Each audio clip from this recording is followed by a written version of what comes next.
the biggest games of the weekend, we'll start there. Kansas City Chiefs at the New Orleans Saints. Chiefs are favored by 3.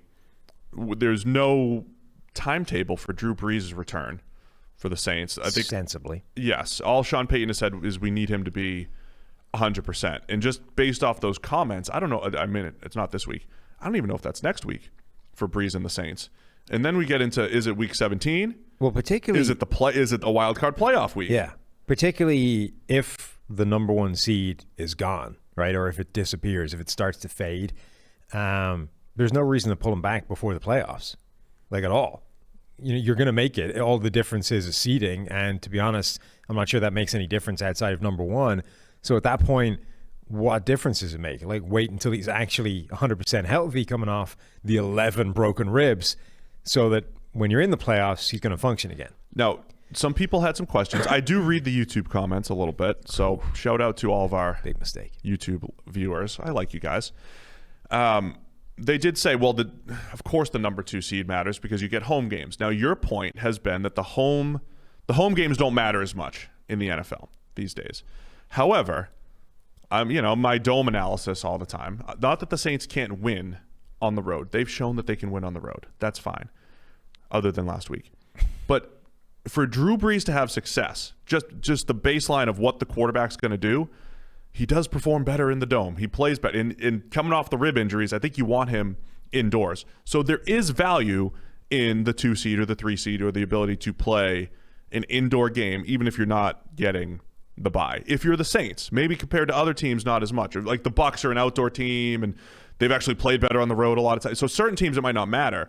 But I think for the Saints, it still matters. Like, you want the comfort of the dome. So they need, I think they need to win games.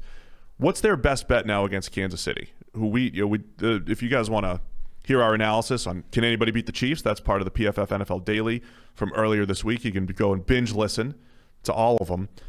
Can anybody beat the Kansas City Chiefs? Can the Saints beat the Kansas City Chiefs? And what's that going to take this weekend with the Taysom running the show? Right, with Taysom Hill at quarterback. It's going to take that game that I keep talking up as like theoretically possible, but just never even comes close to happening when Baltimore face the Chiefs, right? This idea of actually ball control, chewing the clock, just taking an insane amount of time every time you have the ball, right? Every Saints drive needs to be a 12-play, 9-minute drive where you just chew up the entire clock, and Kansas City doesn't have the ball very often. And then if your defense steals a possession, forces them out once, right, makes them punt the ball, suddenly you can like swing the entire half in your direction. And then you do that twice, you won a game. You do it once, the Chiefs blitz you for 28 points in the fourth quarter, and it didn't matter. But these are the margins of facing the Kansas City Chiefs, as Miami showed last week. I will say, I think lost in the loss. Lost in the loss. Lost in the whole mix. We'll talk about Jalen Hurts in a minute. Another PFF Daily segment was on Jalen Hurts and how he didn't actually throw the ball all that well against the Saints. The Saints have done a good job against opposing passing attacks this season. They've held, Tom Brady has really struggled against them. They've held pretty good quarterbacks down. Matt Ryan has had massive struggles. That passing attack has not fared well against the Saints. The Packers had success earlier in the year, but the Saints, since the first 3 or 4 games, have been really good defensively against the pass. Of course, the Kendall Hinton game, but that doesn't count. They were good stopping the pass last week. I don't know, how much success are the Chiefs going to have against this Saints secondary in their defense that has played well overall. So lost in the loss against the Eagles is the Saints D is still legit. So they could keep it tight against the Chiefs. Yeah. But it's in the dome, Sam. So Mahomes is going to throw into Tyreek about 80 yards. But that's why I think the key is that ball control offense, right? Just limiting the amount of time the Chiefs have the ball, because if you can steal, you don't need to shut them down, right? You don't need to cause that offense to have a disaster of a day and limit them to, you just need to be able to stop them for a drive or two if you can execute. Like, if your offense can chew up a ton of time and score, all you need to do is to have your defense show up for 1 or 2 drives in the game, force the Chiefs to punt, to kick it away, and if you've taken enough time off the clock, you are in good shape. Now, I think the Baltimore Ravens have always been better equipped to do that than the Taysom Hill-led Saints, but it's the same theory, right? I mean, put it this way. I don't think they can win or even hang with the Chiefs if this gets into just an insane shootout.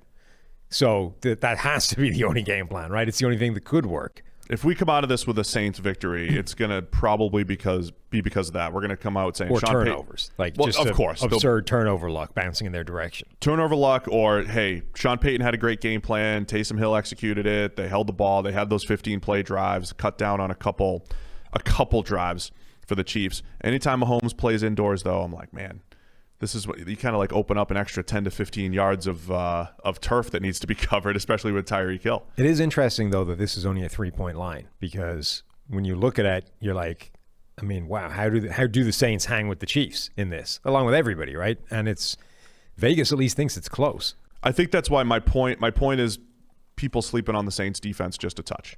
Just because, well, they lost to a rookie quarterback last week. Yeah, I think that there was an 82-yard touchdown run. I think they're just sleeping on the Saints D just a little bit. There was a lot of Chiefs talk on the PFF Daily. So Travis Kelce has been incredible this year. We talked about him on the Daily today. Go check that out if you guys haven't subscribed to the PFF Daily. I like to tell you, just pause the podcast really quick. Go click subscribe. I think you're going to like it. It's a little bit more quick hitting, one topic. We go back and forth. We get 10 minutes on the Offensive Player of the Year today and why Travis Kelce is you almost talked me into Travis Kelce on the show. So go check it out. But I still think Chiefs are the best team in the NFL. The 3-point spread, I'm going to lean Chiefs here. We might see fireworks with Mahomes, Tyreek, with Kelce, what they can do. I am interested to see if the Saints defense does keep it close. But again, keeping it close is like the Dolphins did a nice job of keeping it close last week, and you still give up 30. So I'm expecting 30 again from the Chiefs against the Saints here. And it's going to be tough for the Saints to match that the other way. Exactly.